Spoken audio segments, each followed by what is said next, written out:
যশোরে জমিজমা সংক্রান্ত দীর্ঘদিনের বিরোধ রক্তক্ষয়ী সংঘর্ষে রূপ নিয়েছে। এই ঘটনায় দুজনের প্রাণহানি হয়েছে। মঙ্গলবার বিকেলে চৌগাছা উপজেলার সলুয়া কলেজ এলাকার সামনে এই মর্মান্তিক ঘটনা ঘটে। পুলিশ সূত্রে জানা যায়, নিহত দুজন হলেন যশোর সদরের চূড়ামনকাটি ইউনিয়নের জগহাটি গ্রামের বাসিন্দা রফিকুল ইসলাম এবং একই এলাকার আব্দুল আলিম পলাশ। তারা দীর্ঘদিন ধরে পারিবারিক জমি নিয়ে দ্বন্দ্বে জড়িয়েছিলেন। প্রত্যক্ষদর্শীদের বরাতে জানা গেছে, মঙ্গলবার বিকালে রফিকুল ইসলাম একা অবস্থায় থাকাকালে প্রতিপক্ষ পলাশ তার উপর ধারালো অস্ত্র নিয়ে হামলা চালায়।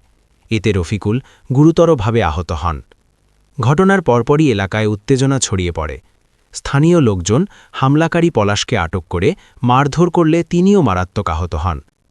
পরে খবর পেয়ে কোতোয়ালি থানার একটি মোবাইল টিম ঘটনাস্থলে পৌঁছে দুজনকে উদ্ধার করে যশোর জেনারেল হাসপাতালে নিয়ে যায়। সেখানে কর্তব্যরত চিকিৎসক আব্দুল আলিম পলাশকে মৃত ঘোষণা করেন।